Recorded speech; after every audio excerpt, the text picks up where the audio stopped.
প্রিয়জন, আগামীকাল 27শে জুন প্রতিবন্ধী জনগোষ্ঠীর নিবেদিত প্রাণ মহিয়সী নারী হেলেন কেলারের জন্মদিন। 1880 সালের 27শে জুন তিনি জন্মগ্রহণ করেন।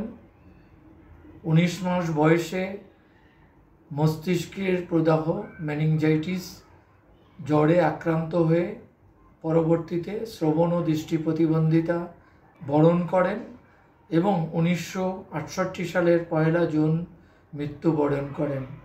তার বিকাশে আরেকজন মহিয়সী নারী এনি সুলিভান, যিনি নিজেও ছিলেন একজন দৃষ্টি প্রতিবন্ধী, জীবনের শেষ দিন পর্যন্ত সান্নিধ্যে থেকে তার পূর্ণ বিকাশে এবং মানবাধিকার কর্মী হয়ে ওঠার দীর্ঘ পরিক্রমায় পাশে থেকে সহযোগিতা করে গেছেন, যা আমাদের সমাজের প্রত্যেকটা মানুষকে বার্তা দেয় হেলেন কেলারদের পাশে এনি সুলিভান হয়ে আমরা যেন সবাই থাকি এবং এই ব্রত নিয়েই যেন আমরা উন্নয়নের সকল পর্যায়ে বিশ্বের সকল প্রান্ত থেকে প্রতিবন্ধী নারী শিশু প্রত্যেককে যেন সম্পৃক্ত করি এবং মানবাধিকার নিশ্চিতে অঙ্গীকারাবদ্ধ থাকি।